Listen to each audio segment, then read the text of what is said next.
Hello guys, this is my review of the highly anticipated accessory for the iPad Pro, the Magic Keyboard. So why is everyone, especially iPad Pro users, so looking forward to this keyboard?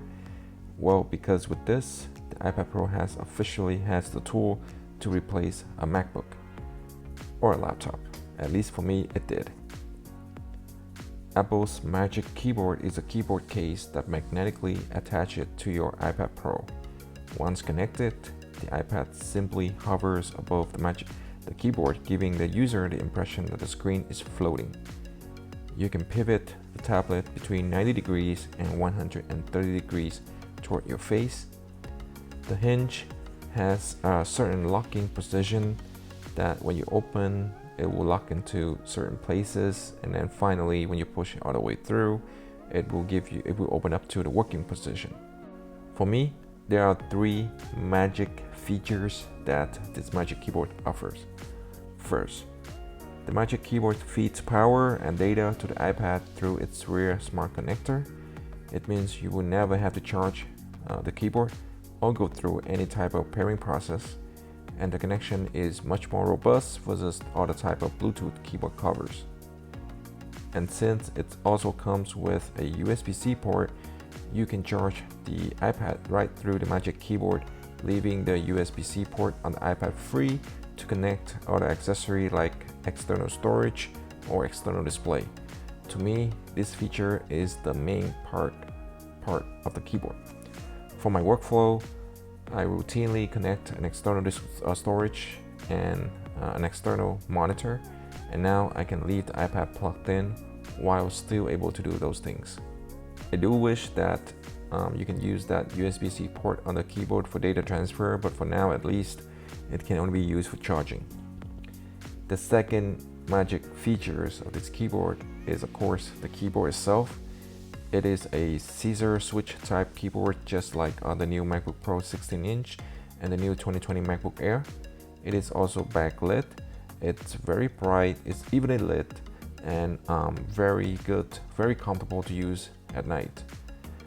Typing on this keyboard is so good. I have been typing on it for the last few days, and it is just as good as the one on the 2020 MacBook Air. The key travel is perfect. It has a very nice clicky feedback and also very quiet. It's definitely better than the one in the Logitech Folio. The third magic feature is of course the built-in trackpad. It is a glass trackpad, and it is very good. If you are a MacBook user, you will feel right at home. The movement is very smooth. There is tap to click, and also you can click the trackpad pretty much everywhere, even in the corner.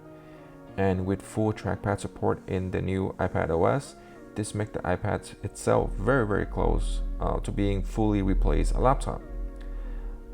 Some people might concern about the size of the trackpad, including myself, but after using it in person, there is nothing to be worried about. The size is perfect for the iPad's resolution, and I never feel cramped. I can go from one side to the other, moving around the screen very easily. When folding the keyboard, it makes for a very portable package, despite it is much thicker, even thicker than a MacBook Air or a MacBook Pro 13-inch. But to me, the footprint is still a lot smaller due to the iPad aspect ratio being 4:3. It still makes a very portable package to be carrying on an airplane or when you're out and about. Now, despite all those positive things, there are a couple things that I don't like about this Magic Keyboard. First is the price. I think at $350 for the 12.9-inch, which is this one, and $300 for the 11-inch, I think it's way too expensive. I think that if Apple could have offered this at around $200, I think it would have been a huge hit. The second thing I don't like about this keyboard is the weight. Now, from all the pictures on the internet, I don't think anybody ever thought that this keyboard weighed around 1.7 pounds. It's even heavier than the iPad Pro itself, and the two together, this combo is almost 3 pounds. It is heavier than even the 2020 MacBook Air, and some people this will be a deal breaker, as you know, if it's heavier than the laptop, then they may as well carry that laptop. All in all, I think Apple really hit it out of the park with this keyboard. This Magic Keyboard and the Apple Pencil, I think, are the two accessories that really enhance the user experience of the iPad. And for most people, including myself, this allows me to finally completely replace my MacBook in a day-to-day workflow. And that's pretty much it, guys. Thank you for watching. If you guys like the video, please give it a thumbs up. If you guys love it, please subscribe to my channel for more future video. Thank you.